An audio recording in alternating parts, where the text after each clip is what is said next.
And welcome back. What we've got here is a simple little setup of a grade program to start testing to see if grade input is correct. And we know the minimum grade is a 0 and the maximum grade is 100, and we've got a variable declared for that.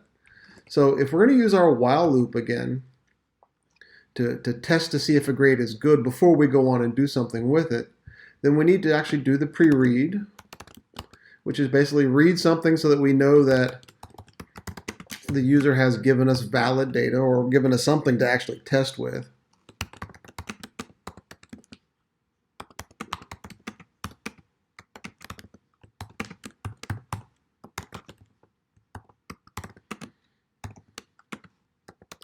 Now, in the old days of C, before C++11, whenever cin failed, if you remember we talked about that before, if someone types in the letter A and it can't put it in here, this would not modify the original value. So you'll see code out there that has something like this because we wanted to keep this from ever executing our loop if this was bad.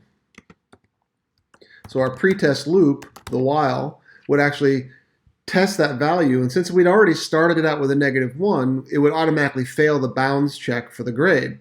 The trouble is, after C++11, cin now on failure initializes a variable to 0, so it's going to turn around and create this thing as a 0. So we'll have to do some extra testing to see if it actually worked correctly.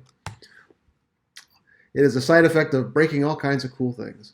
So our pretest loop now comes in here. And to make this test work, we need to test to make sure that our grade, if less than 0, or our grade is greater than 100, we know that we have an invalid grade.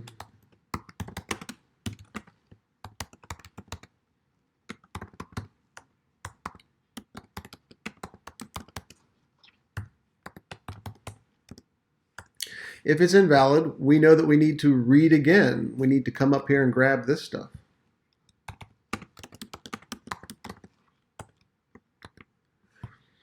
As a side, just to show you how this works, this is a common bug when it comes to this. This format of read it, test it, do whatever you need to do to fix it or whatever, and then read it again is very common. If you leave this part out, if you don't put a read again to give you something else to test, this creates something called an infinite loop. And right now, since this is all nicely set up for us, if I come in here and I put in a -10, it's going to sit there and give me invalid grades over and over and over again because I don't give it a chance to ever fix it. So remember, inside any loop set, if you're going to test for input, if you're going to test for values, you have to make sure that whatever you're testing for here is given a chance to actually change, either by user input, reading from a file, or by formula. Somehow there's got to be a change to that. So in our case, we're going to come back and say, give me another grade. You gave it to me wrong, give me another grade. So if I run that again, and I put that -10 in, it's going to tell me, hey, dummy, enter a grade from 0 to 100. Okay, 55. Hey, I'm done. I don't do anything with it, but I drop out of the program now. So this is a way of doing this test. Now, if you remember, I talked and said that, in the old days before C++11, we could get a failure because it wouldn't initialize this. We could do something like this. We could set it to a negative value. Cin would fail, and then this would automatically drop in because it would be a -1. You'd automatically be set up for it. Now we can't do that. Now we have to use that cin fail.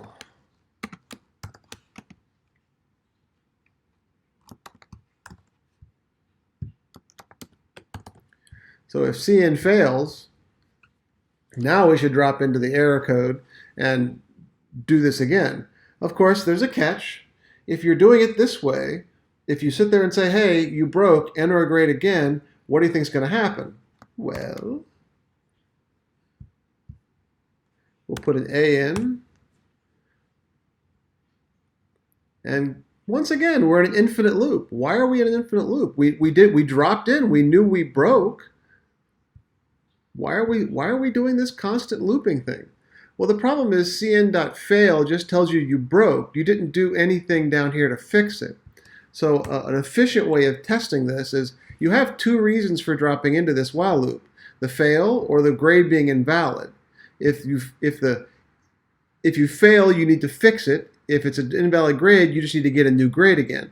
So I would say the logical way to handle this is tell them they put in an invalid grade and then test. Did they fail? If they fail, you need to reset the flags. Clear does not do anything other than reset the flags. We talked about this before in a previous lecture. The cin.clear says fix all the flags for this thing. And then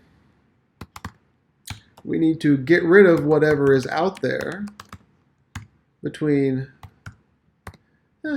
I use 100 characters just because it seems fairly reasonable. You could use buffer size for that. You could use 1 if you think there's only going to be 1. But now I'm going to clear out the buffer. So what have I done? I've now, inside my loop, once again, using nesting of concepts, I've nested an if statement in. So I said, okay, did I break? Or did I get a bad grade?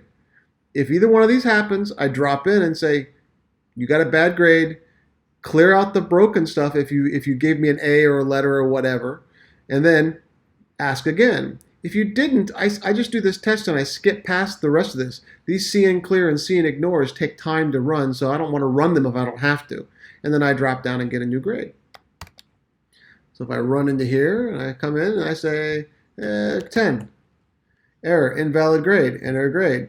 Oh, okay, so 60 or 66. And boom, I've successfully fixed this thing right here. So this is a standardized way of doing things. This is a standard way of handling user input and file input. Except you can't ask a file to give you more stuff because the files are stupid. They're just going to hand you whatever they have next. So pre-read, get the information you need, do the pretest loop while, test to make sure the input is inside the range. Is it inside the range of values that I find acceptable? Or, assuming it's possible, you didn't break me. If you're reading letters or strings, this isn't going to happen for the most part. You can still test it if you want. And then give them an error message. Fix it if it's broken, aka they typed in a letter instead of a number. And then ask for it again. This is a standard format for pretest loops.